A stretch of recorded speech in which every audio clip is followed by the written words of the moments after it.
السلام علیکم دوستو، یہ میرے پیچھے جو آپ کو درخت نظر آ رہا ہے اسے شجر غرقد کہتے ہیں۔ غرقد کا درخت ہے۔ پورے اسرائیل میں اس درخت کو انتہائی تیز رفتاری سے کاشت کیا جا رہا ہے۔ اس کی وجہ کیا ہے؟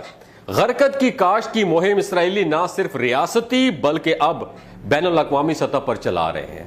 خود سابق اسرائیلی وزیر اعظم اس تصویر میں ایک جگہ پر غرقد کا درخت لگاتا ہوا نظر آ رہا ہے۔ اس کے علاوہ اسرائیل نے انڈیا سے بھی کہا ہے کہ تم اپنے ملک کی تمام بنجر اراضی پر غرقد کی کاشت کرو، جس کا تمام تر معاوضہ اسرائیل برداشت کرے گا۔ اب سوال یہ اٹھتا ہے کہ کیا تمام یہودی پاگل ہو چکے ہیں، سٹیا گئے ہیں، کیا ان کا دماغ خراب ہو چکا ہے؟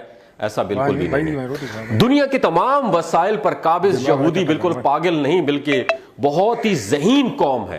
یہ قوم اپنے مذہب سے زیادہ اسلام کی سچائی پر یقین رکھتی ہے، جو کہ ہم بالکل نہیں رکھتے۔ ان لوگوں نے احادیث کی تمام کتابیں پڑھ رکھی ہیں اور ہم احادیث کو صرف فرقہ پرستی کے لیے یوز کرتے ہیں۔ استغفر اللہ۔ غرقد کی کاشت کی مہم میرے پیارے نبی صلی اللہ علیہ وآلہ وسلم کی ایک حدیث پاک کی وجہ سے چلائی جا رہی ہے، جو صحیح مسلم کی حدیث ہے۔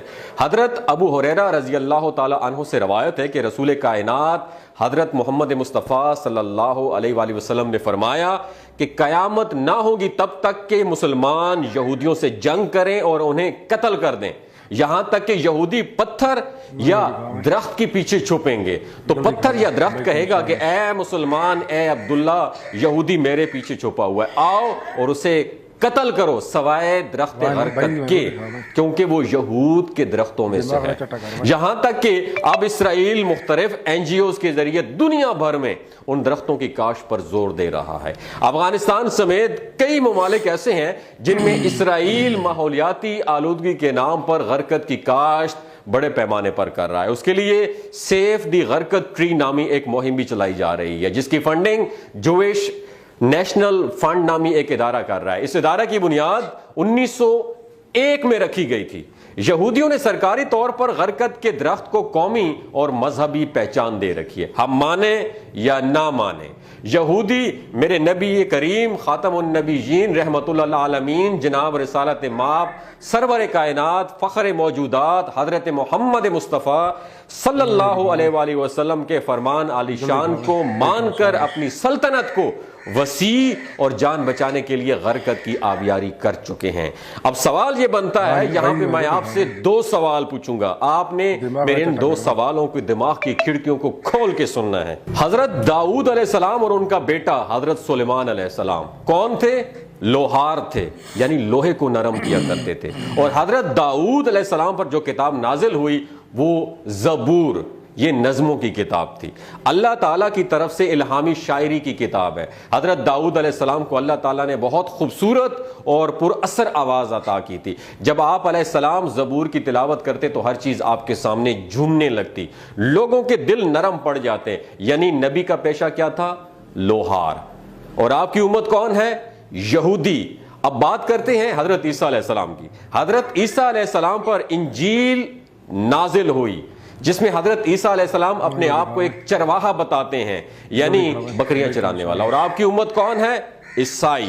اب بات کرتے ہیں خاتم النبیین حضرت محمد مصطفیٰ صلی اللہ علیہ وآلہ وسلم پر۔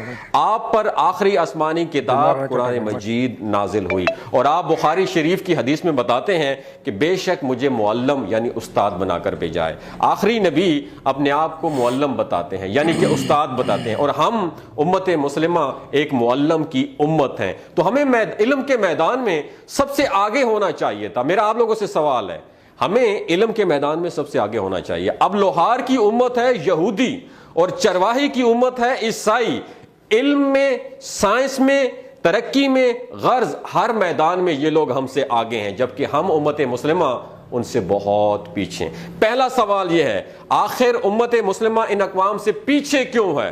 حضور نبی کریم صلی اللہ علیہ وآلہ وسلم جن کا لقب صادق اور امین تھا، مسلمان تو انہیں صادق اور امین مانتے ہی ہیں، لیکن کفار اور غیر مسلم بھی آپ کو صادق اور امین کے لقب سے پکارتے ہیں۔ اب یہاں مزید دو سوال ہیں، جن کا نبی صادق ہے ان کی امت جھوٹی کیوں ہے؟ جن کا نبی امین ہے ان کی امت چور کیوں ہے؟ یہ سوال میں آپ کی گوش گزار کرنا چاہتا ہوں. ان سوالوں کے جواب آپ نے نیچے کمنٹ سیکشن میں دینے ہیں. آخر کیا وجہ ہے کہ ہم بحیثیت قوم امت مسلمہ کے اتنے ذلیل و خوار کیوں ہو رہے ہیں؟ اپنا اور اپنے ساتھ جڑے رشتوں کا خیال رکھیے گا. اگر آپ یہ ویڈیو آپ کو اچھی لگی ہو تو اسے ضرور شیئر کیجیے گا. ہو سکتا ہے اللہ تعالیٰ اس ویڈیو کے ذریعے کسی کا دل بدل دے.